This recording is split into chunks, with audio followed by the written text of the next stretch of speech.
So when I give 9, what is the value of y? Oh, the value of y is 3. Why? Because it broke out. When I was 3, it broke out. Correct? Right? Let's say, enter a number. If I say 10, when did it break out? It broke out when 10 more 2 was equal to 0. But there itself it broke out. I there now went up till a further value.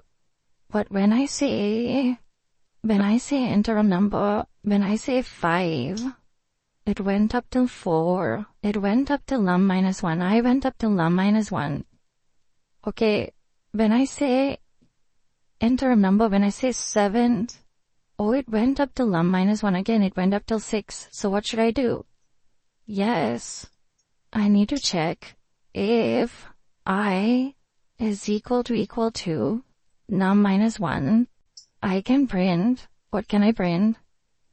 It is a prime number, right? It is a prime number. That's what I can do. F5, enter a number. Let me say 7, prime number. 13, prime number. 26, not a prime number, right? So this is how we check for different values or for different values whether it's a prime number using the break keyword. Okay, so this is about break. Let me say after understanding break, but there is also one more thing which Python says. Python says you don't even require this. Python says even this is not required. Why?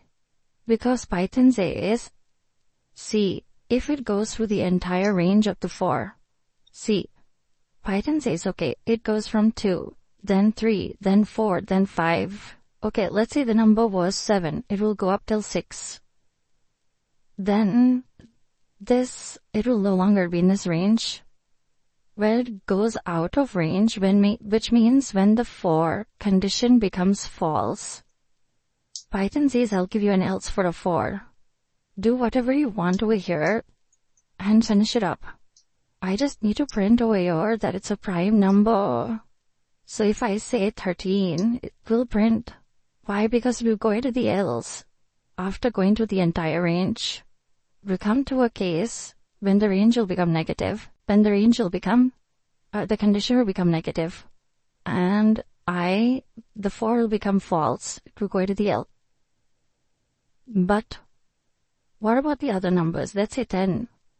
If num mod 2, which means 10 mod 2, it was equal to 0, it printed non a prime, and it broke out of the entire 4. It never got a chance to go into the else, right? So if I say enter a number 10, it will never go into the else. So this is about a prime number, and this is about how we can check if it's a prime number or a not prime number. So this is we saw about break, and we saw about how there can be an else for a 4. There can be an else even for a while, which you can see.